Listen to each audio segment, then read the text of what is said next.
I am Madison Timmons. I'm Chris Soucy.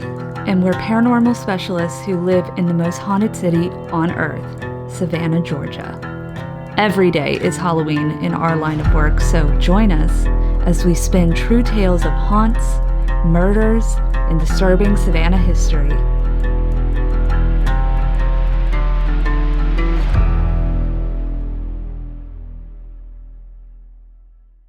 I'm Madison. I'm Chris. And welcome to the most haunted city on earth. Hello, and welcome back to another episode of The Most Haunted City on Earth. My name is Madison Timmons. I'm Chris Soucy. And I'm JT Timmons. And today we have a very long-awaited episode coming to you. We have Colin Browen here from Paranormal Files, who was an extremely requested guest for the show. Oh, absolutely. So I know good reason. Absolutely good reason. So we're really excited to have Colin here. And we'll get right into the episode here in just 1 second, but I do have a few announcements for y'all before we do. So first off, coming up this month for Haunted City Summer, we have our first investigation of the summer, which is going to be at the Old Tondy's Tavern here in Savannah. It's now Bubba Garcia's. Immensely haunted place. I've been doing all my research for the deep dive, and y'all, it's going to be good. It's going to be a good episode. Hell yeah. And so we are going to be doing that investigation as an overnight on the night of June 25th. It's going to start at 10 p.m. Eastern Standard Time. And we are going to be live streaming all night long for the Parajunkies. And it is always a lot of fun to do that because they catch things sometimes that we don't even notice. A lot of great Discord during that as well. And that's a great reason to join Patreon now, because that way you get to join us for the entire evening instead of just 2 hours, and then we cut you off. And it might be in the middle of a good part, so you never know. But also coming to Patreon here soon, we have a new feature called the Evidence Locker, which is super cool. Now, that sounds daunting, I know. But hear me out. Okay, so basically what we're going to be doing, or JT rather is going to be doing, is he's going to upload all of the files from our investigations into a WeTransfer file. And he's going to have a whole tutorial on how to maneuver this on Patreon. But you'll be able to download the files up to like 30 days after we post it. And then you guys can comb through all the evidence and see if you find anything, which is always really cool. We love to get as many eyes on it as possible. Expanding the team. Exactly. And that is going to be a Patreon exclusive. So that's going to be awesome. We also have Ghost Earrings, and that is the acronym GHOST. That is our project that we are very quickly trying to get going by the end of the year. That's going to be the RV project where we wrap the RV, we head to all the haunted locations around the U.S., and we do all those fun things for you guys. And right now we have earrings that I make myself. They're spell jar earrings, completely handmade, various metaphysical properties. And we have a special edition ghost earring set. And those are live on our website now. And that is hauntedcitypodcast.com. So if you're interested, check it out. And with that, I think that's all of my announcements. Excellent. So I told you, Colin, it was a lot, but we made it through. But yeah, I was enthralled. You guys are... You're way too kind. Like, I feel like superhuman when you're giving me that introduction. Like, that was you kind of are. Nice. I mean, you're like one of the pioneers of, I guess, internet paranormal investigation. Certainly, yeah, enduring. You have the endurance, which speaks volumes to the quality, because many people have that flash in the pan or that spike, and then they dissolve. You ran so we could walk. Yeah, it's really interesting because I've always been supportive of anybody at all who wants to do, paranormal research. If you want to do a podcast like you guys do, a YouTube like you guys film, do anything. But when I first got on YouTube, this was, 2015, so paranormal investigating wasn't even necessarily a thing. So I was lucky, honestly, to be one of those people, because I remember consciously making the decision to actually do it seriously, because no offense to, other channels that were doing stuff that were bigger at the time, but the kind of like serious, I want to say like Ghost Hunters, Ghost Adventure style wasn't necessarily happening. It was just a lot of teams that had posted, like 8-hour raw footage that I'd look through, and friends of mine that had made little videos. So I was really lucky with, especially how my whole thing, played out, where I was living in the haunted house, and then my school ended up being haunted, and so that turned into the first episode of the show, which I honestly never thought that, 10 years later, I used to get made fun of in high school. Like, people would call me names behind my back, like, oh, that's the ghost guy. Like, and it's just weird to think 10 years later, because this is the 10-year anniversary of my channel this year. I'd still be here. Like I said, going on a trip next Yeah. week. We're doing some really, really interesting spots and some new experiments. But That's we can talk fantastic. about all that stuff. Congratulations. That's phenomenal. Thank you. Yeah, it's been it's not easy, I would say. I know you guys can empathize with that. Absolutely. It's like a lot of just long nights and I still edit all my videos myself, so it's like finding the time, especially when you travel, and then it's like a 3.5 hour long documentary, and I'm like ghost hunting till 3 a.m. and then editing till 6 and trying to sleep. It's like, it's just so much, but it's rewarding. It's really rewarding. Absolutely. Yeah, and you have such an interesting story and how you started all of this. I know you just like kind of touched upon it, but I have questions. Oh, when it absolutely. No, comes to no, this. that's why you're here. Yes. So, okay, let's start off at the very beginning, living in your haunted house and how that experience was. Yeah, so I mean, it was a really, really bizarre. I was just talking with my whole family about this on our family vacation we were on last week. And they were bringing up things that I even forgot had happened to us that are just so wild. Um, so it's a really weird chain of houses in my family. Like, the house when I was first born that we lived in at the time, we moved out when I was, I think, like 5 or 6, into another house. And then I found out years later that there was actually a murder in that home. And then Wow. it turned into a meth lab in the garage, which is just insane to think about, And was this in South Dakota? Yeah, this is in Okay. Sioux Falls. And I was writing about how I heard the sink in my bathroom like turning on in the middle of the night. So it's just kind of crazy to see these like little seeds that are planted back then. And then we moved into the house that ended up being haunted when I was in high school. And it was literally the very first day that we were moving in, when my family, we were moving boxes in, and my sister was moving stuff into her room. She's 4 years younger than me. And so we left the house, my mom and dad and I, to go get more boxes, and left my sister Tessa there. And by the time we came back, she was like locked herself in her room. She was trying to pull the whatever wiring off the window, the little mesh, to crawl out, because she said she heard men in the kitchen talking and stuff moving around. And, to be honest, I'm like, dude, you're like tripping out. What the hell? Like, Yeah. even me, like, I love the paranormal, and my mom and I used to watch Ghost Adventures like every single week. So I'm like, I should have been tuned in at that exact moment, but it just didn't connect. And then as the months started rolling on, things just happened time and time again, and it grew weirder. And I've never seen, to this day, the type of things that I was seeing back then. Like, I have a very distinct memory of one night laying in my bed, and I just woke up, and it was like sleep paralysis, essentially. It was my first time I had it. And in my room, to kind of give you a visual, like, there was my bed, and then a lamp next to my bed, and a little bit of space, and then this big window that looked out at some trees that were over here. And it was like a horror movie, like an exact visual from a horror film. The moon was coming, the light from the moon through the window, and I could see this man. It looked like, with not like a cowboy hat, but a very thin, round, which I later I've connected, like, it's the Hat Man. It's type. Hat Man. You Absolutely. had a Hat Man experience. Yeah. And it just it was like in a horror film, where instead of walking towards me, it was just gliding, like not making stuff like that. Right. Oh And my. at the last second, I was able to kind of break that sleep paralysis and turn my lamp on, and it was gone. And that still creeps me out. But it was really weird, because my sister and I, our rooms were at the end of this hallway, and then there was like an open kitchen, living room area, and then my parents' room. And all of the activity seemed to focus on my sister and I at the end of the hallway.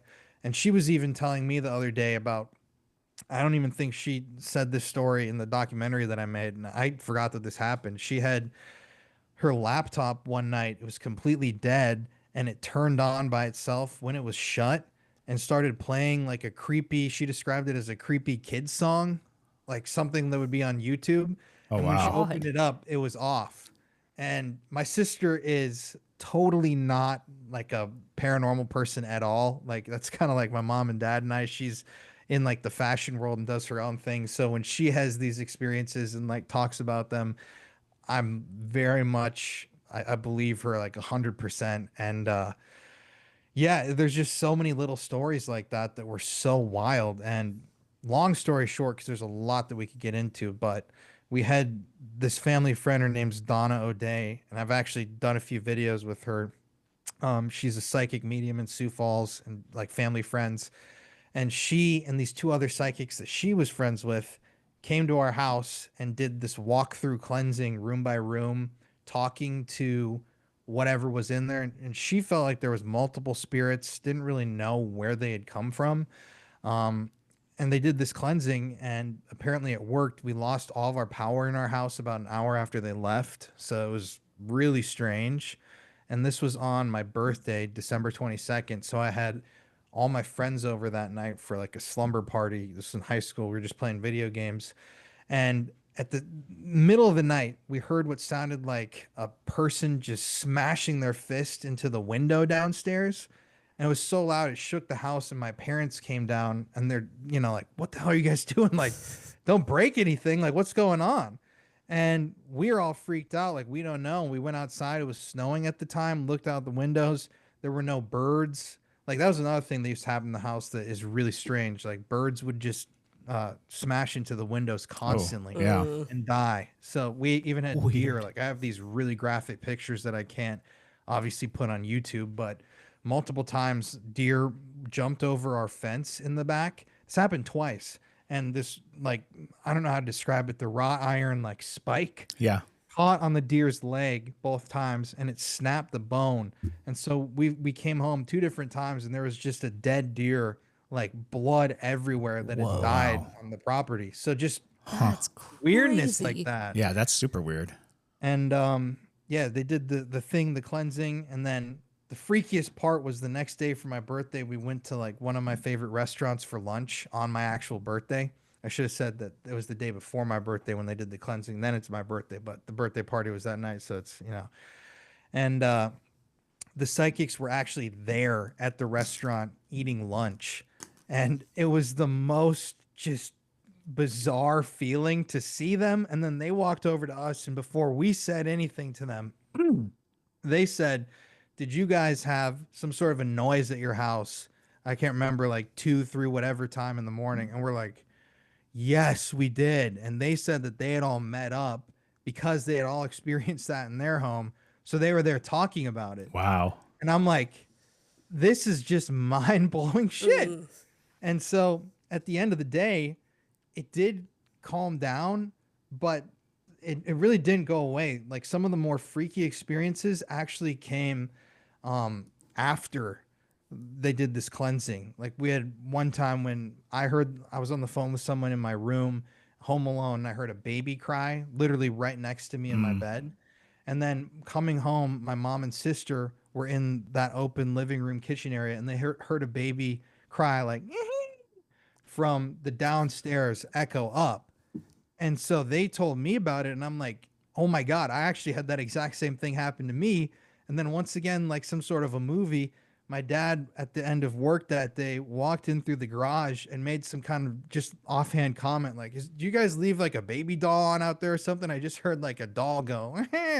And I still get chills from that too, because my mom and sister and I looked at each other like, oh my God. And I mean, that has no explanation. I have no idea. They're all different parts of the house that are not connected by any hallway or. And was that the only instance of the baby? It's very interesting because it almost seems to be like a cycle of spirits, Right. Different spirits that are finding purchase in your house. Yeah, because it was the baby and the Hat Man thing. Right. I had something that The men impersonated arguing or Right. men talking. Yeah. arguing. And My so like mom. it's possible that the cleansing took care of like a very specific like spirit or entity, but the Yeah. others are just bubbling up. That's crazy. Yeah, it's really, interesting looking back at it because some of the stuff was really aggressive. And back at the time when this happened, my mom and I were so freaked. We actually went down to the courthouse in Sioux Falls, and the historians let us into the old records area, and they brought out all the old deeds and stuff. So we found the family that lived there originally on the property in like the late 1800s, and the mother and daughter had death and burial records, but the father and son didn't. So they just randomly hypothesized, oh, they could be buried somewhere there because it might have been before they had, an official city cemetery. Sure. Of course. It's like, look, Dakota territory back then, there wasn't necessarily like, the nice cemeteries that we have now, especially in South Dakota. So I initially thought it was these two guys, these male spirits who were pissed because my parents actually built the house. So it was like there was nothing on the land before. Right. So I didn't know if that's what it sounded like at the time. That's a but pretty classic story. I mean, that's kind of Right? one of those, straight out of the book. You've built this on ancient burial ground. That kind of, I know. straight out of a movie. That's late now. Like just talking to my family last week, there was like a very kind of sad, dark event that happened in my family literally the week before we moved into that house. And it was very traumatic for all of us. And it caused like a lot of grief and pain and suffering in our lives. There's a lot that I could get into there. But essentially, the way that I think of it now is like all of our vibrations were so low. I feel more like something was attracted to us because it Oh, wasn't absolutely. it wasn't a positive haunting. Like it was genuinely really, really scary stuff that was happening. So, and I don't know, when we did the cleansing, it didn't work. Like my dad, he heard someone run across that open kitchen all the way up to his door when he was home alone one night. He got a pistol out and was like walking through the house. He thought someone broke in. And that was, I think, like a year and a half after the cleansing. So whatever it was, I don't know, but it's kind of shifted in my mind when I really sat and thought about it. Just literally last week, I'm like, it took on a totally different type of meaning in my head because of looking at it, and it's not like the settlers are here and Right. they're kind of aggravated. It was like something was trying to frighten us, and the doppelganger thing. Like I heard my mom's voice, and it wasn't her. So that has always really, really freaked me out, and I'm like deathly afraid of potentially seeing or hearing something like that in the future because of how freaky it was back then. So yeah, that's kind of like the very short form version of what happened. And then yeah, at that same time, I was telling everybody in school, and like my friends refused to come over to my house, and they had experiences. It was this whole thing, and the high school newspaper invited me to come do a ghost hunt at the school because I had like a Gauss meter and a couple like shitty little devices. Sure. And yeah, I went there. We investigated the basement. It was insanely active. I'd never seen, to this day, that video, I don't think I've ever seen quite a night like that one. So we went back with cameras, and I asked my principal, please, will you let me come film like a video here? And she was super cool. She let me do it. And then I cut it together, and we had a premiere in the haunted like auditorium in my school. Fantastic. It's really interesting because I started digging into it and asking like the faculty about ghost stories. And it's like all of a sudden I find that the AP, social studies teacher or whatever, that she had seen this guy floating by the window one night inside of the school when she's there alone. And there's this janitor who saw a man with no legs floating in the auditorium. And I got all these people to come in and do their interviews. And this one guy was so afraid he wouldn't let me show his face because he thought he was going to get called crazy. And then the other janitor was so freaked about going into the basement with us because I asked him if he'd join us. He was like drinking a little flask. He was like shaking, and I had no idea. No one had ever really talked about it. And so now when they have like lists of haunted places in South Dakota, it's so funny because Lincoln High School like pops up on those lists. So, Fantastic. yeah, it's like cool to think that we like interviewed these people and kind of chronicled this stuff. And I always wonder, you know, if people to this day have things happen to them in there, because it's not like it was above. It was really all this activity was happening underneath the school, which was so like the school was built above this massive basement. So like the entire floor plan of the school, there was an additional subfloor that was like all concrete, pitch black, all these old chairs down there from like the 60s. It was super creepy. And yeah, that was the first video on the channel, and here I am today. Yeah, there you go. That's a wild story. I mean, I read about your story and stuff obviously before this, but hearing you say it, I'm just like, I am aghast. And there's something really interesting in the fact that you said it twice during your storytelling that you had never seen anything else like it because of those places. And we oftentimes talk about how rolling up to a haunted place and doing a overnight investigation is not the ideal situation. It doesn't give you as much access as you have, but living in the house, going to a place where you go every day that you're familiar with, that your energy and the energy of the building are kind of associated, that makes a huge difference. You know, just kind of showing up to a place cold to find spirits, it's a different game entirely. And so like, you know, you find that if you're really familiar with a place or you have a place that you have some kind of connection to, you oftentimes have that more meaningful interaction and your evidence seems a little more weighty. So yeah, do you find that you need to like strike that personal chord when you're doing investigations in order to get that, you know, oogity boogity feeling? Yeah, I mean, it's really strange. Like I've investigated, I mean, some of the places I've talked about this many times, like, oh, this is the most haunted place in America. Like Eastern State Penitentiary, they don't do ghost hunts anymore. It's kind of a strange thing that they like stopped doing them. Right. But when I went there back in 2019, I had the whole place to myself with one other person and then the security guard. And it was like the most quiet building I've ever been in. We didn't get one EMF hit on any of the meters, not one REM pod hit, not a single EVP, not even like a little tap or anything. It was just like so dead. And some of these other places that are lesser known have just been so frightening. And then even for me, I know that the Sally House is a super popular location in the paranormal that a lot of people go to, but I've been there 3 times now. And the first time we were there, it was just, you know, kind of it's weird with that place because some people think it's like not haunted at all. Like they're like, oh, dude, it's not even freaky. You know, I've talked to people who like didn't have anything happen to them. But the first time we went, it was that kind of just horrible vibe. And we got some stuff on like the Estes and I think a couple REM pod EMF hits.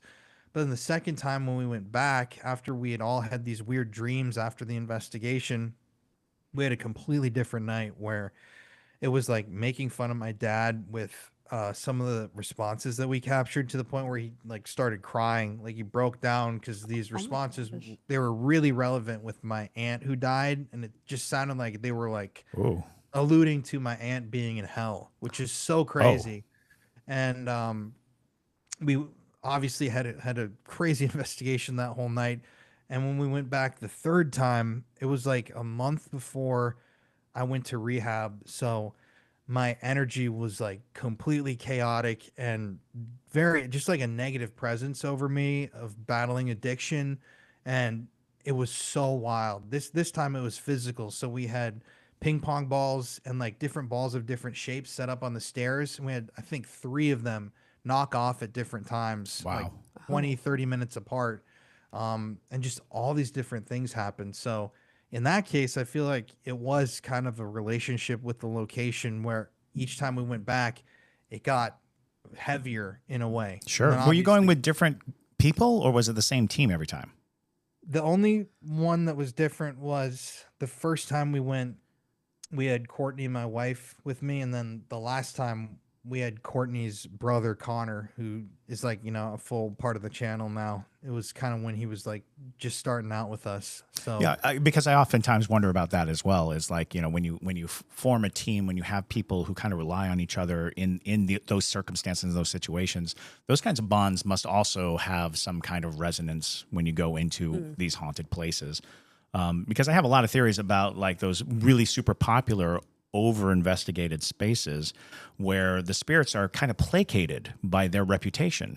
They don't need to show off. They don't need to reach out. They are being acknowledged through videos and people all around the world paying attention and knowing that they exist. Their need for getting your attention or reaching out or interacting with you becomes very minimal. So I've noticed that too. Like if you go to these super celebrated haunted places, it's a little bit of a tooth pulling situation trying to get evidence and things because you're kind of walking in the same steps and paths that so many people have done. And I think the spirits get into a routine as well. They're overfed Right. ghosts. They're overfed. Don't feed the ghosts. Yeah. right. I mean, also like all those places, it's so many people's different energies that they're bringing in. Like I can't imagine a place even like I've never done Waverly Hills, but I've had so many people say that it was like so dead for them, and I've had that experience at so many spots. Yeah. So we did investigate. Yeah, we were lucky enough to get Waverly Hills just kind of on our own team. Yeah, and it was so I kind of agree with that. So a lot of the space, it was very quiet, but we weren't entirely sure if that was caused by one particular spirit that literally followed us our entire investigation. And we knew it was him because he was very vulgar. He was very he presented himself through the Estes method with the same type of language. And it's like, it's too coincidental that we would get it on different floors with different people doing, it was very odd. So we were always like, that's Tim. It's Tim. There he is, that misogynistic, jerk ghost. Well, and we were kind of warned about him by the owner, Tina. And so she said, yeah, there's this jerk of a ghost. And he, honestly, rile him up. It's a lot of fun. She loves doing it. And so we were like, well, if you give us permission to rile him up, Chris's wife, Megan, loves being mean to men. And so we're like, Megan, you're the perfect person for this. And it worked. But we weren't entirely sure if he was just kind of holding the mic the whole time and nobody else could get in. But I feel like Waverly Hills as a whole is more about the overall energy of the place. It's very, even though it's not that far from downtown Louisville, it seems remote. It feels very remote. And the whole time you just feel dread. You feel like somebody's watching you behind your back, It's also one of those things where you figure it plays very heavily on the season that you go, what time of year you're going, what is the energy of the space for the season. Because I find that, those spring and summer investigations can be pretty tame because spirits, this is my own theory. No, I relate to that. I was going to say spring and summer. Right, because they pull from the air. They can pull that heat out of the air and feed themselves. They don't have to come to you for attention or for anything like that. And I find that that's kind of one of those things. It's like, oh, you know what? This is if we can figure out whether or not there's like emotional spikes throughout the year, or if we just rely on the fact that when it's cold, ghosts get hungry. They get desperate for attention and energy. Right. I mean, I feel like all of my most powerful experiences have really happened when it's colder out. Yeah, absolutely. It's Yeah, so that's my theory as well. Yeah, I don't get it. I mean, well, it's one of those things where people are always like, "Oh, here's a cold spot," and the theory was that in order to get a cold spot, the spirit is actually drawing the heat out of the air. But if there's no heat in the air, the source of heat becomes you. You're the heat in the room, Right. and the spirit's like, "Oh, I'll just pull off of this." And I think that has something to do. I mean, that's really rudimentary, but I do think that because I have the same experience, a lifetime of looking for ghosts. My most harrowing experiences have been when it's chilly, when there's a chill in the air. it's weird. I mean, I've also thought, just all the environmental factors, especially for me, my favorite time to investigate is either during thunderstorms or when it's cloudy and rainy, or Yes. like weirdly enough, when it's snowing and super cold. Yes. Absolutely. Those have been the best for me. Yeah. Well, and there's also something about that too, because like, the South Dakotan idea is how hardy you have to be to live in those climates is probably how strong your spirit is when you pass. You know, I some of the most devastating experience I had with spirits were in Kansas.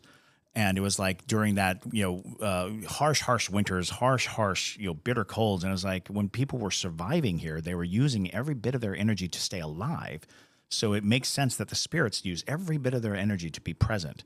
And you have that kind of notion that, yeah, maybe there is something to the idea that these cold and harsh climates do ingratiate the spirits to act, to be more interactive. Right. It's a lot of my friends too. We've all talked about this, and everybody that I've talked to agrees on that kind of same notion that it's always better in the winter / fall. And I don't know why. I mean, it also sucks when you're trying to investigate and you're like sweating your ass off. Like it's so hot. That's true. That'll be That's us a very next good point. week. It's like, let's Yeah. be comfortable. I would like to be comfortable if that's all possible. We did this. We investigated the Hinsdale house in 2023, and the first time it was absolutely crazy. And this was in the winter. It was freezing cold out that night, and we did this, like, we don't do them anymore, but we did a Ouija like blood session where we all put our energy on the board and put blood on it, and like opened a portal. Holy mackerel! Yeah, and so that was a lot. We don't Hey, advise hold on, that we you have a do button that. for that. No. Yeah, we don't do that anymore. But we went back, so that was in February, I believe. So we went back in July of that same year. In the and sweltering redid heat. Hinsdale. Yeah, and it was so goddamn hot because we tried to dress like, we tried to go specifically for like Ed Warren in the 70s in the Conjuring films. So Yes. all wool. Yes. So we all had Polyester. sweater vests, yes, and like pants. That's And I had a brilliant. tie on all the way up to my neck because we did a fake like mock exorcism with an actor in the house to see if that would spur anything to come out. Oh, that's cool, actually. Well, yeah. It was I'm sorry. Keep going. No, I was just gonna say it looked cool, but it was the most miserable like 4 hours of my life in that thing. Like my whole shirt when I took the vest off was like dripping with sweat. It was sure. so bad. No. There's the 70s were no fashion time. That doesn't. So I think another question that you kind of briefly mentioned is that like your dad had in a house that technically has no association with him. He had such a personal experience. Is that a common theme with your family members? Like, do you guys typically get really accurate things? Because I have theories. Yeah, if that is the case. We do discuss that specifically with long-term ghost hunters, but Yeah, no, it's my dad. Weirdly enough, we've talked about this in the videos a lot. Like when my dad started coming with me to do these investigations, he wasn't as connected, and as time has gone on, he had a really weird period of about a year where, not even like in a paranormal investigation sense, like he'd be walking down the street and he'd call me freaked out because he saw like somebody behind somebody, and would stop and tell them that he'd seen this person, and they'd tell him, oh, like my mom just died like 3 days ago. He actually was having those things Wow. happen oh, to him, fascinating. which he doesn't have them anymore. But it's one of those things that's so kind of bizarro, outlandish that you don't want to put it in a video because people are just gonna say, oh, he's just making that up. Sure. But he was really having those things happen. And then on my mom's side of the family, we have ghost stories from like 100, I think, years ago, from when my family came over from Norway, like my mom's side of the family. And they like had these different stories of actually seeing, like my grandma, her sister saw their mother in their room one night, and she was just sitting there like staring at her. And then she got a phone call that in Norway their mom had died that night. So this is Wow. like a thing in my family that we have these kind of like familial ghost things. And then even Sure. my sister, when my grandma just passed away 2 years ago, my sister called my mom and I freaking out because she had, like, about at the exact time that my grandma died, she heard this tapping on her wall in her apartment in Dallas, Texas, just like so random. And it grew into this like thing where her bed was kind of shaking. And then she called my mom, was freaking out, and my mom had just gotten the call that my grandma died. So it's really weird. I don't know what's going on with my family, but it's also the same with Courtney. Like, we could get into that whole thing. She has this really insane like psychic capability. Same with her whole family, where she'll be able to predict. Like, this is so freaky. The other day, she's writing a book right now, which is like a true crime like novel, and this is so you can't make this up. She asked me early in the day when I was working, like, "Hey, what's a name that I should use for a character?" And I'm like, "I don't know." Like, and I was trying to think of something, and she came up with this name. It was like something like David Crawford or something like that. So she wrote it down, and literally like 5 hours later, she starts screaming, and I'm like, what's going on?" And some random person on Facebook had friended her with the exact name, no relation to anybody, no, not friends with anybody she knows or any of Courtney's family. It was the exact character for character name that she had picked out for this guy, like just some random name. And so, yeah, that's like, we That's were like, insane. I don't know That- how that's possible, but it's so creepy, you That know? is that's amazing though, Like, and look it, at it, it. it suggests that there's this incredible pool of psychic energy just sort of in and around collective. your family, Yeah. that Right. that you're specifically suited for this pursuit. Yeah, I've been told that by not only multiple psychics, but it was really interesting the other day because my favorite band is Typo Negative, like 90s goth metal. Right. And I was wearing this Typo Negative shirt in a video that I just posted, and somebody commented, "Are you Typo Negative blood? Like, look into this link." And I am Typo Negative blood, weirdly enough. So I looked into it and I'm like, oh my God, it's all this stuff about being connected to the astral realm and a bloodborne, Oh, sure. paranormal Yeah. person, which I had never looked into before. And I'm like, damn, that actually makes sense. You know, it's kind of weird. Yeah, I've heard theories about that, like your Oh, yeah, blood the blood type type, yeah. makes a difference, and it is so interesting. So maybe now that you know this information, you can see if you have like an uptick of experiences now that you know the information. Right. But that's crazy. So I know you dabble in the true crime as well. So we'll ask you a little bit about that. Chris hates true crime, but I love it. I don't So hate it. It's just not my cup of tea. So is it kind of a natural path that you took from paranormal into true crime, or did you just like already have an interest in the true crime world too?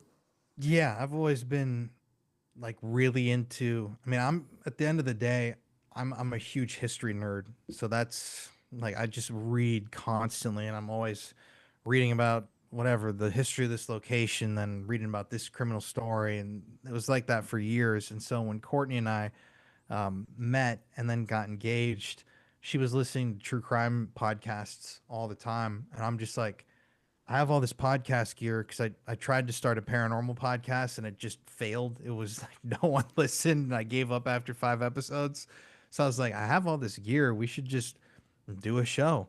And, you know, I'm just so lucky that Courtney is who she was, because we started this thing and then it blew up into, Murder in America, where she could quit her job and do it full time.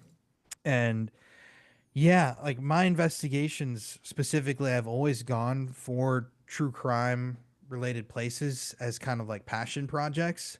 And then in the last, I think I lost them.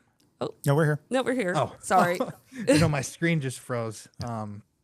But yeah, I've just been going even deeper into a lot of these cases, and it's just weird. Like my biggest video that I did last year, like the one that the most people saw, was about the Austin drownings in Texas. Right. Yes. And oh my gosh, crazy it's stuff. crazy. Like I was with one of those guys on the night that he went missing What? back in 2019. I was actually on it's called the Rainy Street Ripper. and Yeah. we were Right, on right. Rainy Street drinking, and I took the photo of him that was ended up being used by the police when he was missing. Holy It was cow. this whole thing.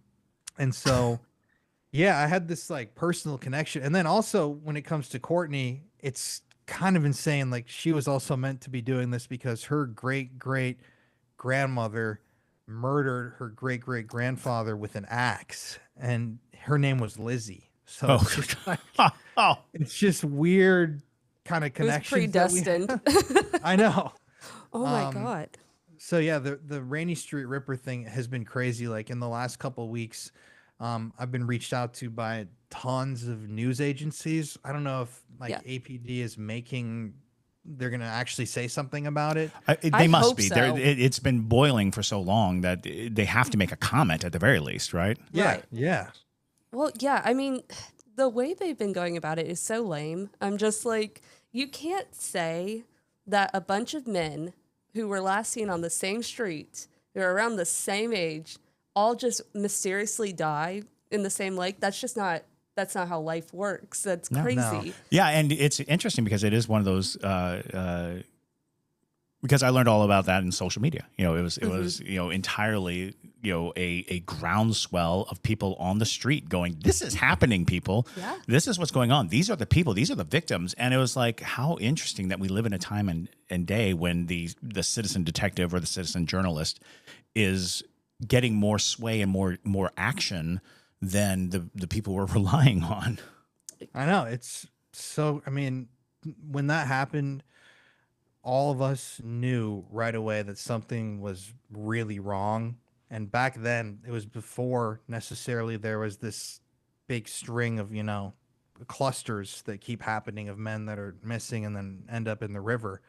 And I lived in Austin for 7 years, and it's like, I mean, I could rant all day about this, but it's very interesting because for another video that I did earlier this year, we did two different paranormal investigations, one that was in Minnesota and one in La Crosse, Wisconsin, investigating the smiley face killer theory. Right. And I actually got to interview the two detectives, and I worked with them on the video who created the theory and have worked with all the families.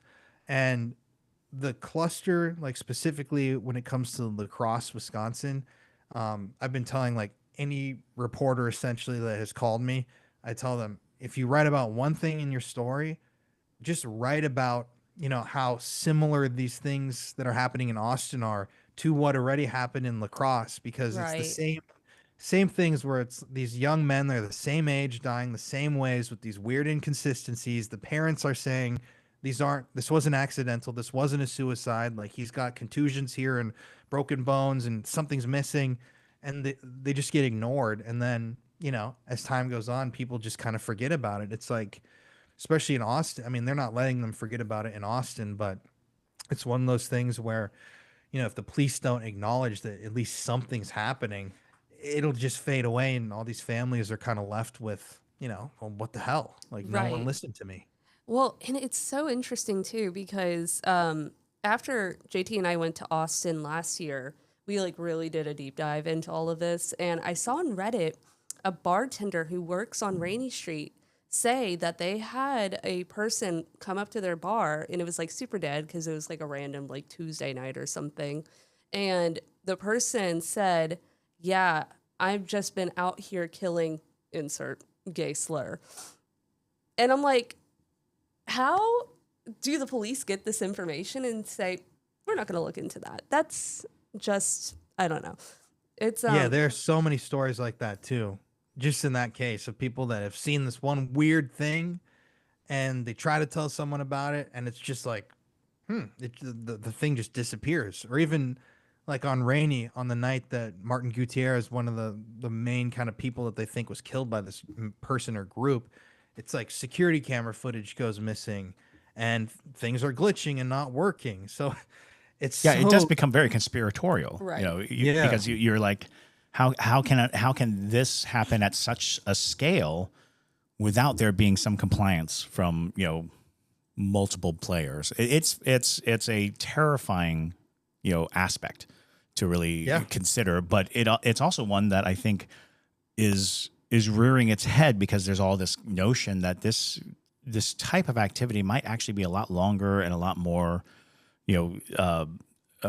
frequent than we think, which is network killing or a group of killers or things like that. It's like there's even the John Wayne Gacy may have been a part of a network of killers rather than just the singular thing. And it's like that's incredible to think about. But serial killers are relatively new to our crime knowledge, like what we understand and know, and it's kind of limited. It's like just from the 70s on have we really been categorizing them, and we've been doing it very narrowly. Anything that falls out of the MO that is acceptable through profiling, we just call it an anomaly. It's like, well, those aren't anomalies; those are actual clues. That's evidence. That's that's something maybe beyond the very narrow field we've put them in. So yeah, I wonder if we're not right on the verge of learning, oh, by the way, there's something else. There's something else. There's a serial mass killer. There's a serial, there's a such a thing as a group serial. These things can be, they're not mutually exclusive. It's not always going to be one lone nut. And because we only think of them that way, right? It seems like, it's that suspect X concept. Where they're like, oh, there's we imagine it's a trucker, it's just a guy who randomly picks people up. It's like, well, it could be just a huge network of people, and they're just comparing notes. They have a secret club that they go to, and they get together. And it's like that's terrifying to think about. Not the murder club. Good old murder club. Do you have to pay dues?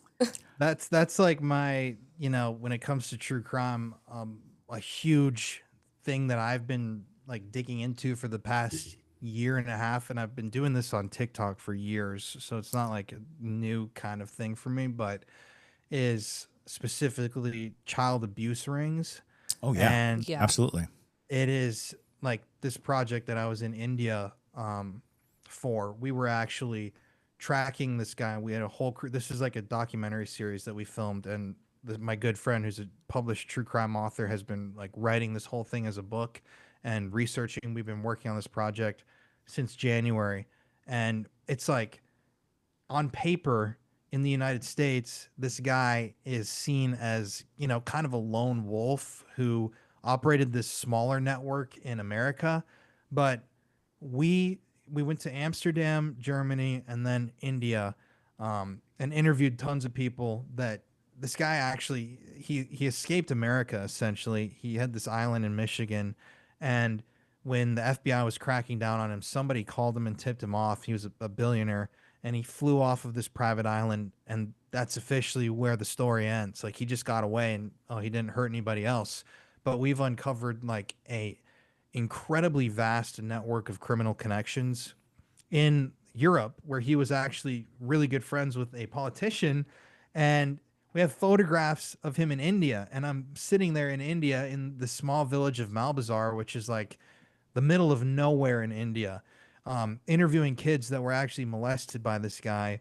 And he was just out here in the 1990s in photos. They all know his name. We blew up pictures of him and said, "Who's this guy? Like, can you tell us?" "Oh, that's Frank." And that's been really instrumental in my kind of growth. Is what I want to do here is like talking about this stuff and kind of like exposing it to a degree, because it's like you said, John Wayne Gacy, that's another guy just like this guy. John David Norman was his, pedophile connection. Right. And Philip Paskey, his employee, is like John David Norman's cohort in prison. So it all ties together in its own way. And I've been trying to use like my paranormal videos as a way to like work in these stories to help raise awareness about a lot of them. And it's been so incredible. I've had like so many people reach out with like not only saying that they're like really glad that, not to like, toot my own horn, but that we're talking about it and offering to share their stories. That's been the most powerful. Is when we were in Germany, we interviewed this group of women who have an organization in Germany which helps women who were sexually abused when they were younger and young adults. And so they're all victims and survivors of sexual abuse. And at the end, like we were crying with them, and I'm like, thank you guys so much for like doing all this for us and for coming out. And it's crazy. This footage is so nuts. They have a museum in Germany in the house where this woman was molested by this pedophile ring. It's her old home, and she owns it. And it's filled with mannequins depicting what happened to her, floor to God. ceiling. It's like the most horrific place I've Well, ever been. the That's Germans so- are unflinching about Unbelievably. exposing when the horror, because they're like, if you don't look at it, Yeah. if you don't face it, you can never address it. And so, Look. yeah, that's amazing. That's I'm incredible. going to grab this and show you. Here's Polaroids. Part of this project is I brought a Polaroid camera, and we've been shooting all these different mediums, but like this is just like one of the mannequins that's in there. Oh my Oh, God. Lord. Yeah, meant to symbolize like her grandfather, and I just have tons of pictures. Oof. But like them crying with me and saying, they were like, yeah, no one's ever listened to us. And so that's really powerful. I'm like, it's so crazy. You feel like you're going nuts. Like I'm trying to make these videos and I'm showing people like, here's the police documents, unredacted. I FOIA'd these and I got these, and here's the like legitimate proof. And I still have people, that say that you're just like crazy, that it can't exist, whether it's the Austin serial killer, a pedophile ring, or, ghosts in general. Like, I think it's crazy that people can flat out deny that there's any possibility of a spirit, when it's like for millenniums, there's been accounts of paranormal activity, whether it's a spirit sighting or like, whatever. Right. It's like Well, tale as old as time. Society does this very strange thing where they kind of guard you against conspiracies, because the conspiracies are what's going on behind the curtain, and they give you a deep resonating fear of being called crazy or being seen as a fool. And people's fear of being a fool can drive them to the most distant lie, because they're like, as long as I told the same line, I won't be called a fool. I won't be recognized as that. And it's so dangerous. And that's one of the things that we learned doing this podcast, is how many people have stories that they don't share for fear of being called crazy. For fear Right. that if they told the person next to them, the person they trust and love the most, that person would judge them. And that fear of judgment is something that is kind of built into our structured society to keep us from, running off and pulling the curtains down and pointing at, all these things that are going on. Because not all of them are insidious and terrible, but a lot of them have to be behind the curtain. Otherwise, the machine as it runs probably wouldn't run as smoothly. So, yeah, it's so bizarre, because you're right. When people are staunchly dedicated to denial, it's like, what are you gaining? Because Right. there's nothing wrong with simply saying maybe, Right. Exactly. or being open to the concept, but people won't refuse to even do that. And it's like, what are you holding on to so tightly that you can't allow for these things? Because one of the best things you can do with this platform is open people's minds, or open people to the opportunity of addressing things that need addressing. Because there are terrible things that are happening, and maybe we can do something about it. But at the very least, we could put a light on it and say, Right. see this Right. terrible thing. That's like Courtney and I, with our podcast specifically, and on my YouTube too, we've done like a number of cases that we feel did not, receive the attention / justice that they deserved. Like, especially like Austin serial killing, that whole thing. I started a petition, and it's got almost 7,000 signatures. Wow. And so that's like why people keep finding me, is because I started this petition. And then it's funny, like I was looking at news articles that were posted like last week, and they're all like talking about, oh, this petition, and they use my words from the petition, but they refer to me as like the man from Austin. I'm like, dude, just say my name. Like, it's funny that they skirted around it, but it's really, it feels so nice. Like there's this one thing that I've always been kind of really against, is like Confederate flags and like racist bullshit. I've never had a tolerance for that, and I've been very, very vocal about it in my videos, even investigating like old Civil War locations. Yeah. Like I'll always take the time to like bash the Confederacy because that's just like it's like that's what we should be doing, you know? Right, right. Again, And, you have to expose the very bare truth so that Yeah. because people can romanticize almost anything. And Yeah. the fact that a good portion of the nation was allowed to romanticize what is fundamentally just wrong. There's no defense. It's not a defensible position. I had to go through high school in the Deep South, and their curriculum called it the War of Northern Aggression. In Really? the book, in the Holy history shit. book. That's crazy. And would Yeah. not allow That's slavery to crazy. be the cause of the war. Was not the the underlying thing. And it was fascinating because our teacher 100% drank that Flavor Aid and was 100% in on the notion that it was the North meddling in our Right. individual rights and our freedoms, and it was just like, how weird that this was the 20th century. This was this was post civil rights movement. We should have at least had the open discussion Right. that it would never there is no acceptable way to defend that ideology. So Yeah. we are kind of weirded out because we are surrounded by plantations, by Right. we just recently renamed a square Yeah. because it was named after just this incredible racist piece of crap. Who's not even from And it's not Savannah. even from Or the state of Georgia. Right. And so it's just one of those things where you're like, we do tend to celebrate the wrong things sometimes. Yeah. In a weird way, though, it's a nice part about ghosts because of the fact that it allows you the opportunity to revisit history to understand why the paranormal is happening. Oh, absolutely. Yeah. Yeah. And you get to talk about like what was deplorable and what was broken and what causes angst and horror and pain. And those are like the links of what causes a spirit to have a presence anywhere. Yep. It's very true. Yeah. Well, sorry, I didn't mean to cut Oh, you no. off. Go ahead, Colin. It is your floor. I mean, that's like obviously horrible history creates such intense hauntings. And it's like, I've always gotten shit from whether it's like, it's so crazy. Like, I even made a video on Instagram like 2 months ago talking about a building that had like a swastika on it, or it was like in the shape of a swastika, or no.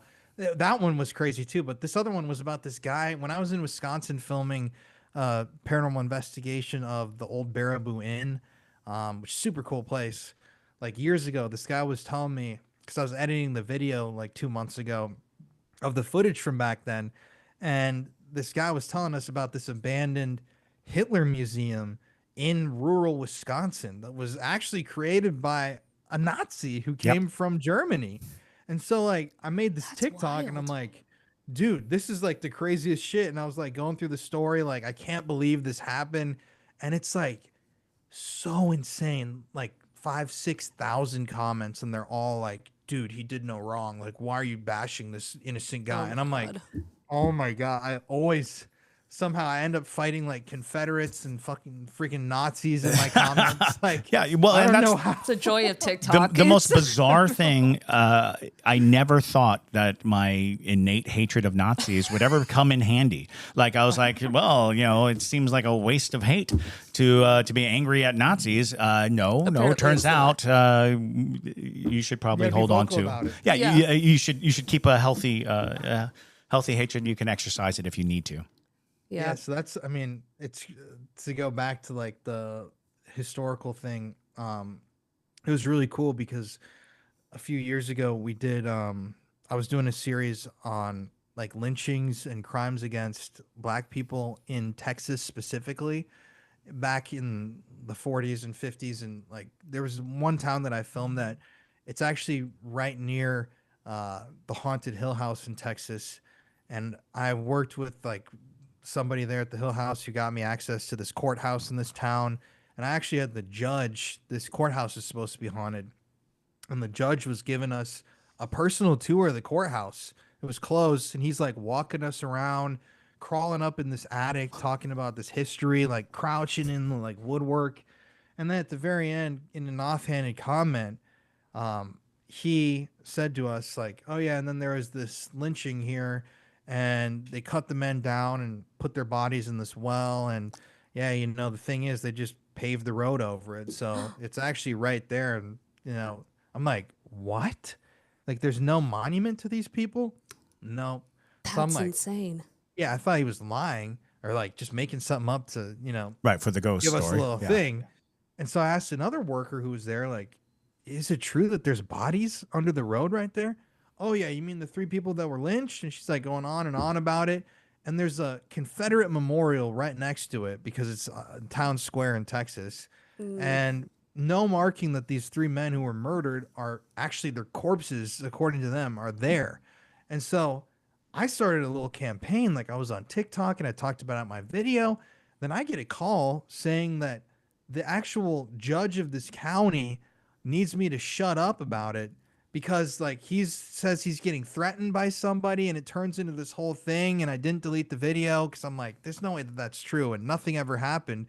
But it just went to show like that's a good thing that people are doing with the paranormal. Absolutely. Is like Right. teaching people that this shit, no matter how bad it was, actually did happen in these Yeah, communities and without everywhere.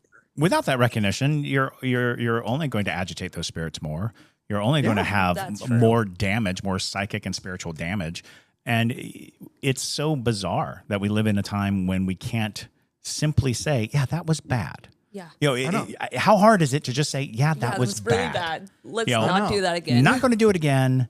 Because I think people are even quick to be like, "Well, we'll never do that." It's like, yeah, but now acknowledge that it was bad. You know, now acknowledge that it happened at all, because people get so defensive about who they are today, and it's like just slow down and start with that. You recognize how inhumane, how unjust, how wrong it was, so that we can just move on. Because the longer you deny its injustice, the more unjust it is. Yeah, I mean, even like growing up in South Dakota, like the genocide of indigenous peoples. Oh gosh, yes. Like, I've talked endlessly about that in my videos. There's always people that are triggered about it. And I had this one experience because I've always been like very outspoken about all these sorts of things in my videos. Like I was trying to film at this school. It was like an indigenous boarding school, like one of those schools where they would whitewash children here in Texas. This was like 6 years ago. I still have the messages. And I emailed the Facebook page that like manages this abandoned school.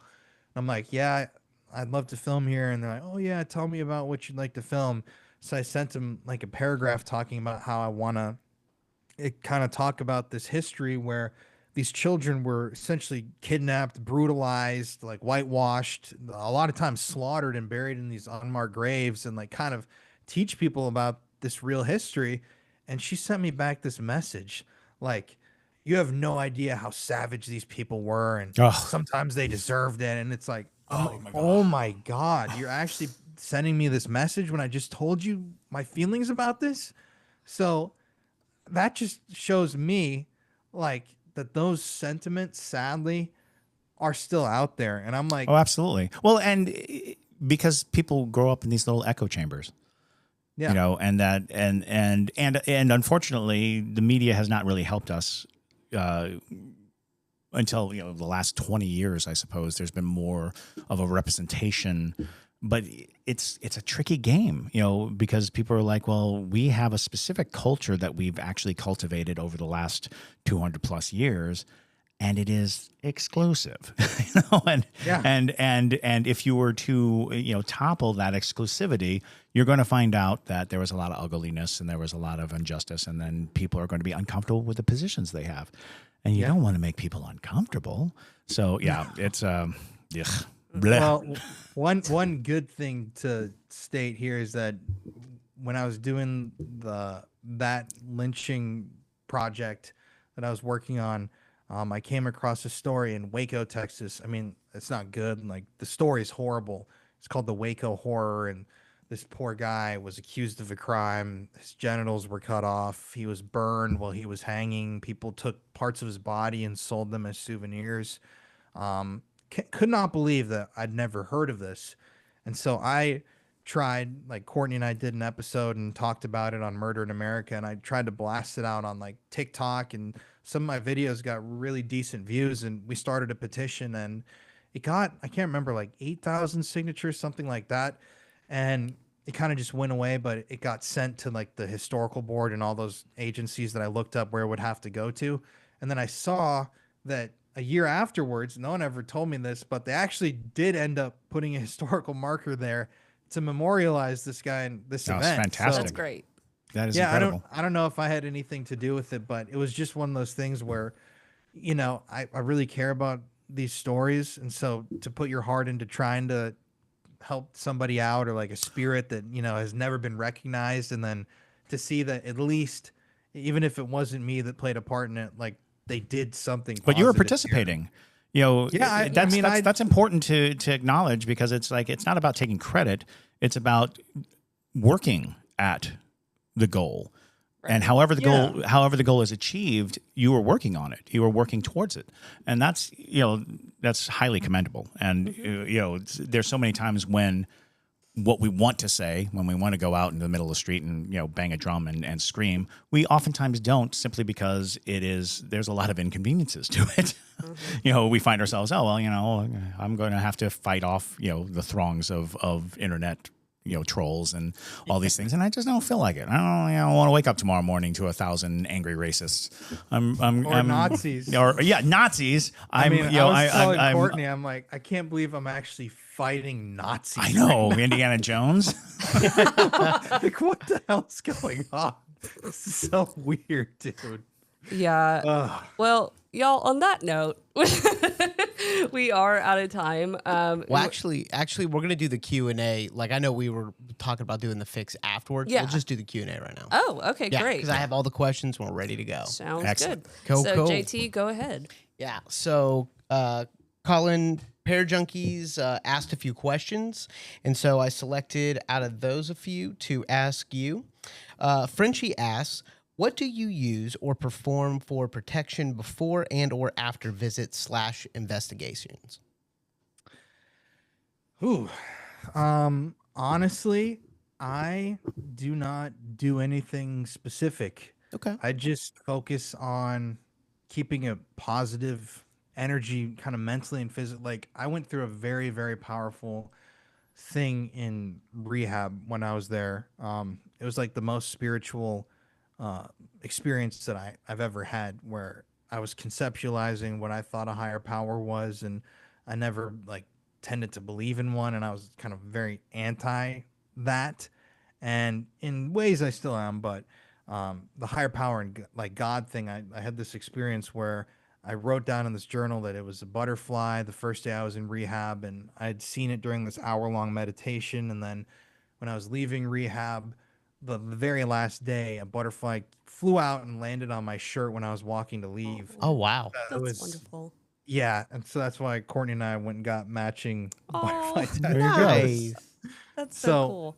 Yeah, the whole thing though taught me about, you know, more so connecting with something, whatever you feel like you conceptualize it as, and just covering yourself in white light. So that's kind of just Cool. the way I go about it. And I have this Ankh necklace, which I wear every Nice. day, which is hilarious because now on my conspiracy channel, I have people that are like, oh, he's a Freemason and he's putting it in your face. And I'm like, dude, I've been wearing this thing for like years. It's because my mom loved ancient Egypt. Like, it's Sure. not that deep, man. You don't have to be a Freemason to like Egyptian history. So Facts. yeah, You would pick something a little more, you know, off the beaten path than the Ankh. right. I know, right? You know, it's like, yeah, if you can buy it at Disneyland, it's probably not going to, you know. Yeah, right. Right. All right. So on to the next one. There are 4. So for the second one, Madam V asks, which investigation has had the most impact on you? That's That's a good one. Um, there's been so many that were so crazy. I'm trying to think. I think one that really deeply stuck with me was doing Pennhurst back in 2019 before it really became like a huge thing that people were going to all the time. I was so unbelievably just like mind blown at the end of that night. I could not sleep and my heart was racing in my hotel room. Um, we had this one moment that I will never forget where we were in one of the build, because this is like nowadays if you go to Pennhurst, because I've been there I think 4 times. Nowadays they have all these string lights up and it's like it's all cleaned and everything, but back then this is when they were charging like $5,000 a night. And I actually, this is a random little tangent, but I was gonna bring the rapper Lil Xan with me to film. And then he pulled a gun on someone in LA the day before, and his agent called me and was like, "Dude, he's not gonna make it." He's not I'm gonna make it. "Oh," like I told this guy's like giving me Pennhurst for free because I got Lil Xan. And so I showed up and he's like, "Yeah, you can still do it, and you know, I won't charge you." So it was like, it was just a weird situation, but it was like so pitch weird. black out there. And I'm like standing, the guy's name was Justin. He's a security guy. And I was with one other person and we were in this room. I think it was the laundry building in the far back of the property. And it was a super loud summer night, crickets, like frogs chirping. Like it was so loud, you can hear it. And we're standing in this building about to start. And Justin, the guy, I think he said something like, you know, I think I feel someone coming in here right now. I'm used to these spirits, like they're coming in. And literally, like 5 seconds after he said that, every single bug and frog just faded and complete silence. No. Absolutely not. And I have the footage still. It's like it went from so loud that you wouldn't even notice it because it's just like so abrasive to like not one chirp or croak. And that was just the very beginning. And then that was back when there was like no one, like no administrative building or anything. So we were just, it was the three of us on the whole property. And then they had cops like circling the place. Wow. And at the end of the night, we were in the tunnels underneath. And we were hearing screaming, sound like a woman screaming from the end of the tunnel for like 2 or 3 minutes straight. Oh my and God. this Justin guy's like, "Dude, I've never heard this before. Like, I'm terrified to even go. I need to check if someone's like getting hurt or something." So we walked down there, and the moment we got to the very end of the tunnel where it seals off and they have like the mesh so you can't go into the buildings, the screaming started coming from the other end of the tunnel, like way down there. Wow. And at that point, it was like 4 or something in the morning. And I'm like, you know what? I think I just want to go home because this is like really creepy and I'm tired and sweaty. And so leaving that night, I remember just being so excited about being able to share this footage and like so just happy. And it really, not to say reignited my passion, but it was just one of those things where, you know, after, you know, investigating 4 or 5 times a month for 4 years, it just got me really excited. And I still think about it to this day. So That's incredible. Mm-hmm. bit of a really longer is. answer than you probably wanted. No, but- Not at all. That's No, phenomenal. that is it. We love details. It's Yes, we do. You Yeah, gotta if you- talk about Lil Xan. That Yeah. If you can throw in a little Xan reference, Oh makes my- the story that much better. It's just bizarre. That's so funny. Oh my gosh. All right, and do you have is that footage public? No, my ex-girlfriend is in it, so Oh, I had to take it down. It's a whole thing. Fair okay. enough. Yeah. All right, no worries, Yeah. no worries. All right, so we got Grief asks, has a spirit ever followed you home from an investigation, and if so, what was it like and how was it resolved? Many times. I briefly talked about it for a moment. Sally House was really spooky because my whole family had dreams and just bizarre experiences. Courtney and I have had so many different things happen in not only like our house that we moved into last year. We've had a ton of stuff happen in here, but I have like a huge collection of items. Hopefully we're going to be starting a museum here in Houston at the end of this year. It's Oh, like awesome. my big That's awesome. project. So I think it's correlated to that. But fuck, what was I just thinking? The really crazy one. God dang, I just had it in my head. Our apartment, this isn't what I was thinking of, but our apartment one night, Courtney, I went on this trip filming and I came home, and this is so freaky. I have no explanation for this still. This happened last year in our apartment here in Houston. Came home from a trip. The night before I came back, Courtney was in bed and she had sleep paralysis, and she saw someone walking in front of the door in the bedroom. Oh yeah. And so I'm like, that's really freaky. And I came home the next day. She thought someone had broken in for a second, and it was like a weird thing. And that next night, we have a cat. We have 2 dogs and a cat named Kitty, and it's so cute. But the next morning in our apartment, we had somebody call us from the front desk and say, "Hey, do you guys have like a Siamese cat?" And we're like, "Yeah." They're like, "She's downstairs. Do you want to come get her?" I'm like, "What?" And so we cannot figure out for the life of us what the hell happened, because to put it into perspective, the door in the apartment is one of those, I don't know if it's like the spring loaded or whatever, but when you open it, it shuts. Right. It's very heavy. So you have to physically you'd have to push on it to open it. And when Courtney and I went to bed that evening, our cat was between us because she always sleeps with us in bed. And so there's literally no physical way that she actually got out into the hallway of our apartment, and a neighbor heard her like meowing, opened the door, and then eventually brought her downstairs. And then they went through and saw who owned a Siamese on like the apartment and called us. So either something had come home after filming and, I don't know, it opened the door. Someone apported your cat into the hallway. Yeah, Not- literally. Oh my Or That's terrifying. That you know, is. someone opened the door and was creeping on us. Yeah. That's Wow. even Even scarier. creepier. Yeah. Yeah, and so those are the things that happen that you really wish you could, like get on camera, because Right. just. I'm like, to this day, Courtney and I talk about it like that is one of the weirdest experiences that we've ever had in our lives. Oh, Yeah. that's what I was trying to think of. I did this whole video a few years ago because Courtney and I, when we first started dating, went to this abandoned nursing home in Texas. And I used to do nursing homes all the time just because the energy inside of these abandoned care homes is so bad. Oh, sure. the Yeah, abuse, absolutely. Yeah. the sadness. So we went to this one, and they had this big trash pile essentially of like bed rails Oh gosh. that they'd have on the sides of beds. Right. And they're like demolishing the place at the time. So Courtney and I are like, should we take one of these? Like, it's kind of cool. Yeah, sure.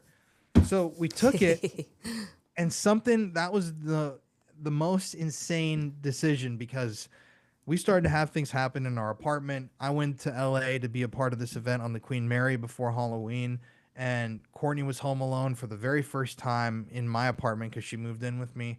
And she said the bed railing flew off the wall, and Oh, she God. like sent me a video, and it was on the other side of the room, like Oof. not just fell Holy off. crap. We had mounted it with nails, just like nailed it in, and it was all the way across the room. And we just had all these just bizarre things happen. And so I actually did a whole video where we kind of like did like a not mockumentary, but recreation of what happened, and we filmed it like kind of Hollywood style and showed people like like those shows.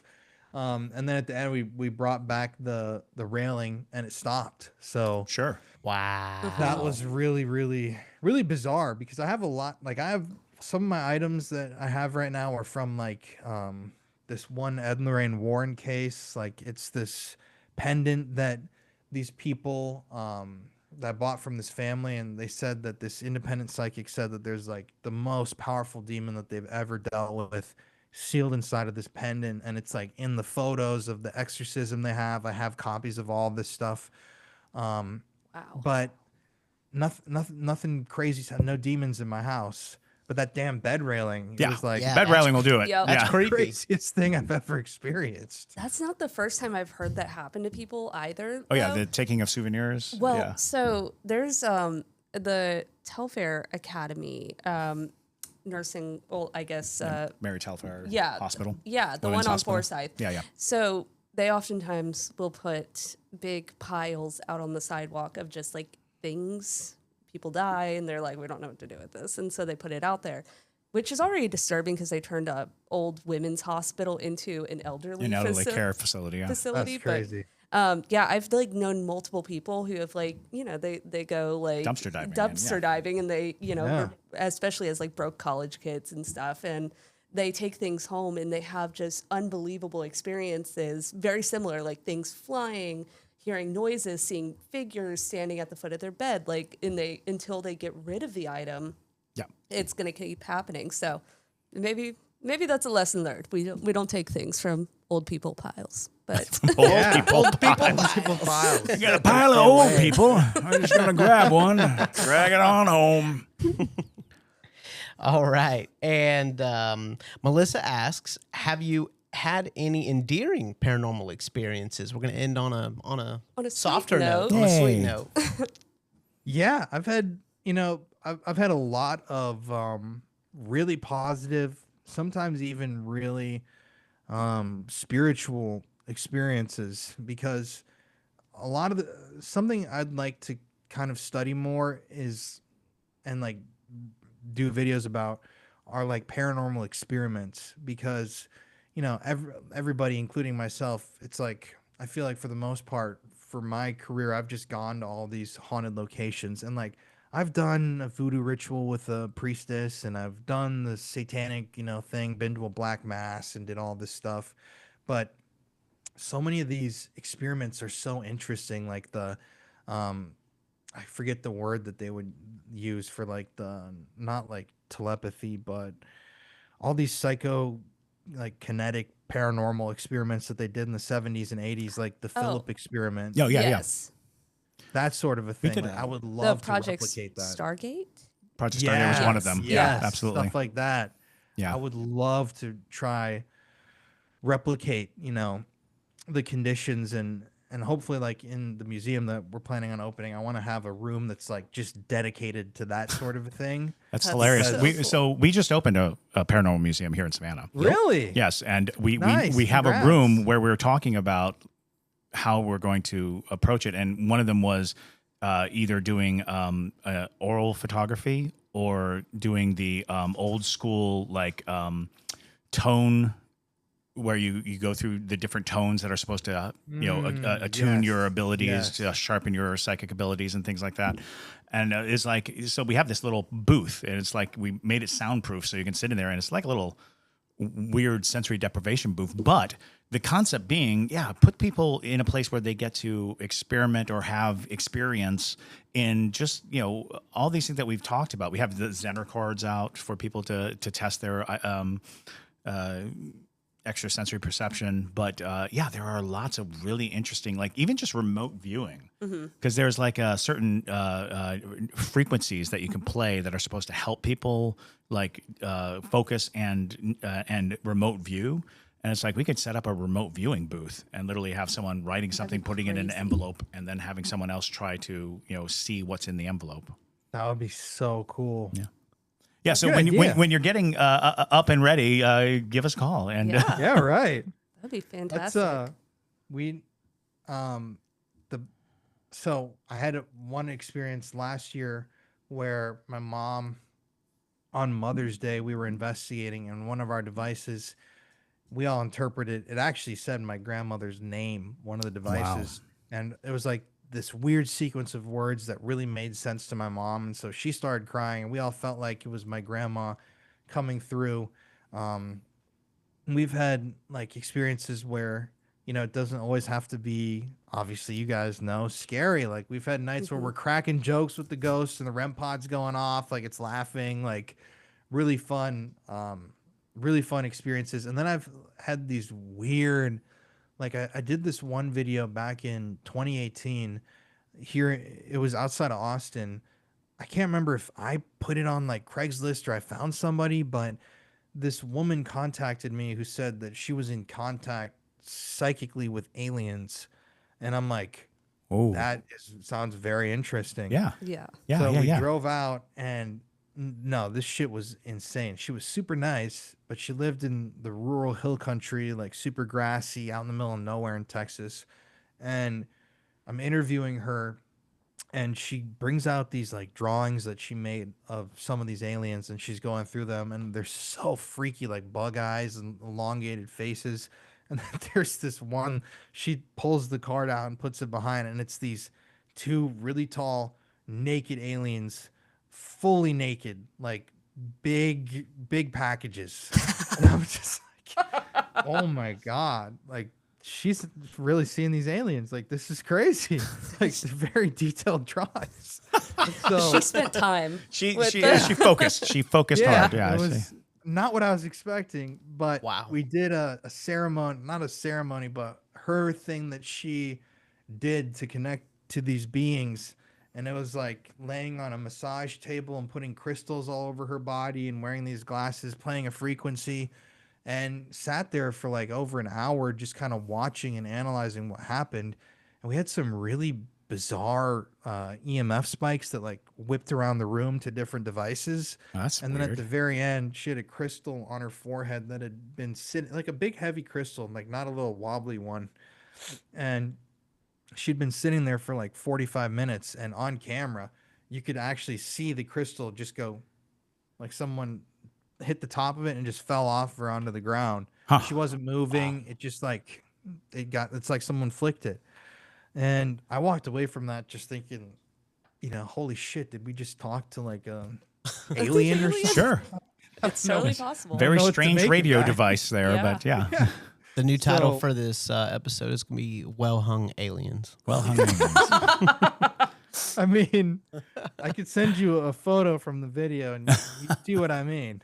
Were they, so Absolutely. were they like Yeah. the gray aliens, or were they those Nordic aliens, those long They were white the haired? Nordic. Yeah, because the second you said that, I was like, actually, no, I've seen images of the nude, Yes. like long white haired, Yeah. kind of beautifully made Yep.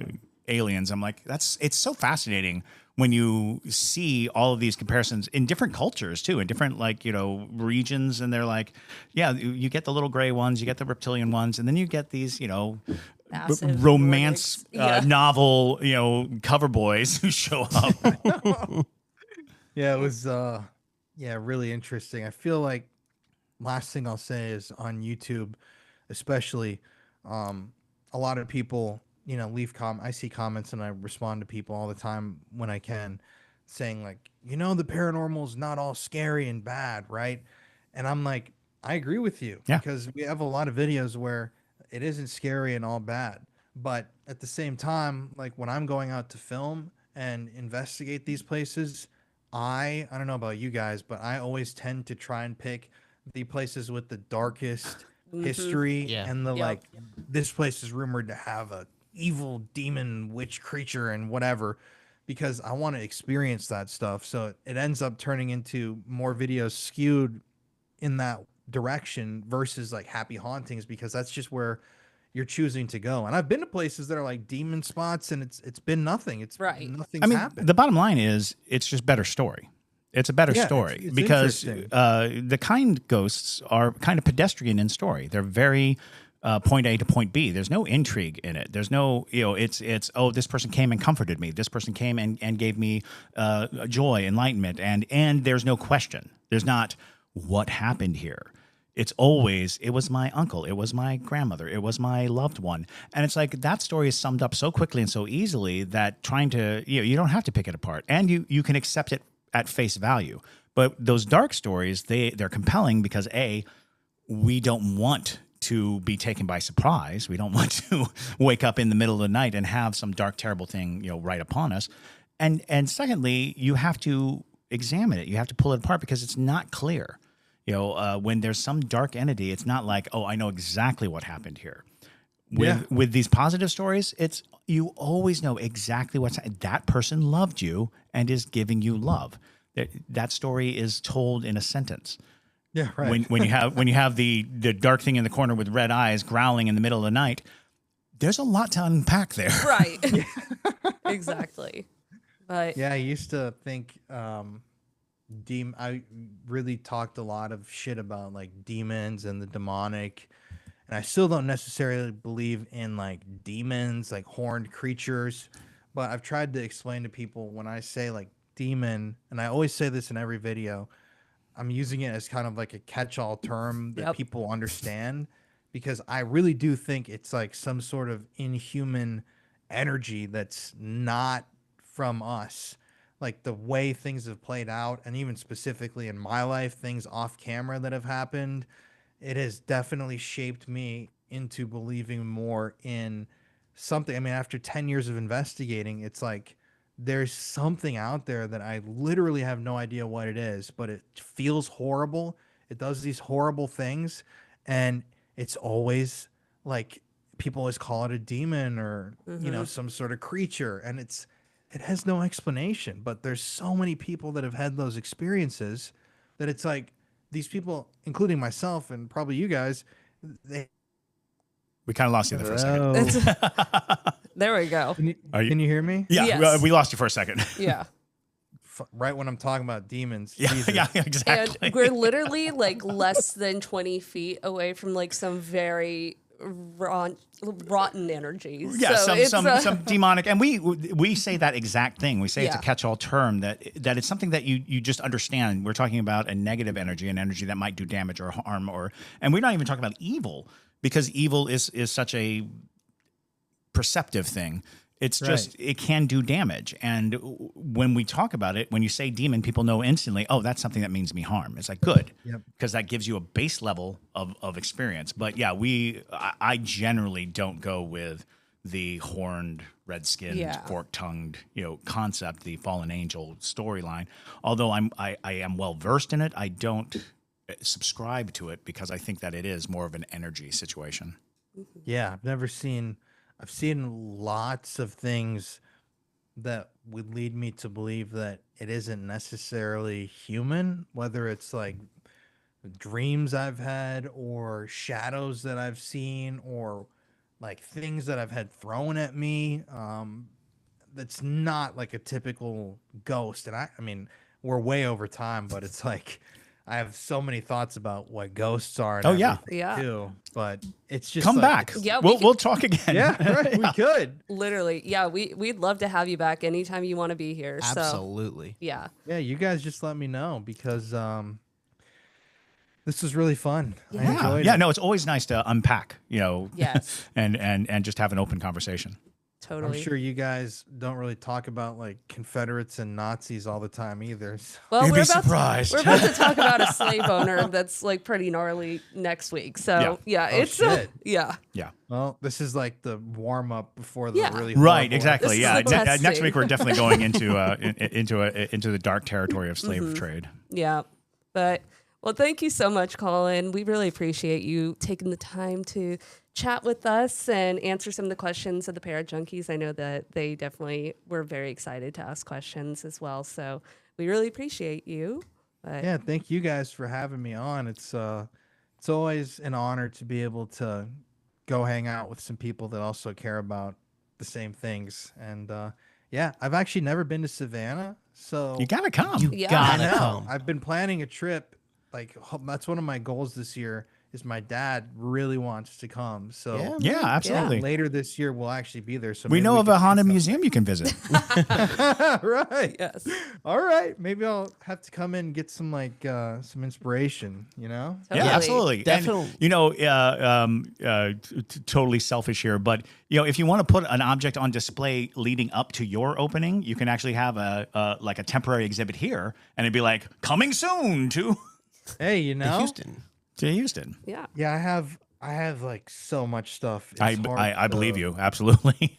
It's crazy. And the funny thing is that we were having all this shit happen in our house, and Courtney's like, because we are gonna want to try to start our family in the next like year or so, however far out that is.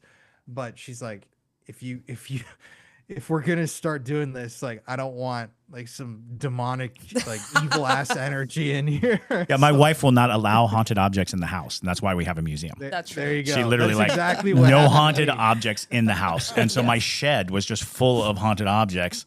Yeah, and it was mine's in a like, storage unit. yeah, right now. exactly. I have the most haunted shed on the block, and so now the shed's empty. I can actually put stuff in it. So Gotta feel nice. Yeah. Absolutely. But yeah, we'd love to have you back anytime. And let us know when you're in Savannah. Maybe Absolutely. we could do an I will. investigation Yeah. or something. yeah, we could probably hook you up with a haunted place to sit in. Oh yeah. Yeah. We got you. Absolutely. I'm 100% in. You got Savannah on lock, man. Yes. And before Savannah we unlock. before we let you go, Colin, do you want to say any of your things you have coming up, your social media? Where can people find you, and what you're doing, and all the things? Yeah. If you want to watch the paranormal content, I am the Paranormal Files on YouTube, on Instagram and TikTok. They're all the same, even though on Instagram and TikTok I do kind of more true crime, paranormal story time mix. My wife and I's true crime podcast is Murder in America. If you only like true crime, you don't like the paranormal. And then if you want to get really weird and listen to me rant a whole lot about creepy ass shit, you can listen to the Conspiracy Files, which is just today I recorded 3 episodes Nice. before doing Love it. this. I Love was it. like, Phenomenal. there's a lot to talk about, you know. There truly is. There Absolutely. really is. But all right, y'all. Thank you so much for listening to today's episode. And we hope you have a wonderful day whenever you are listening to this. But with that, my name is Madison Timmons. I'm Chris Susi. And stay spooky, y'all.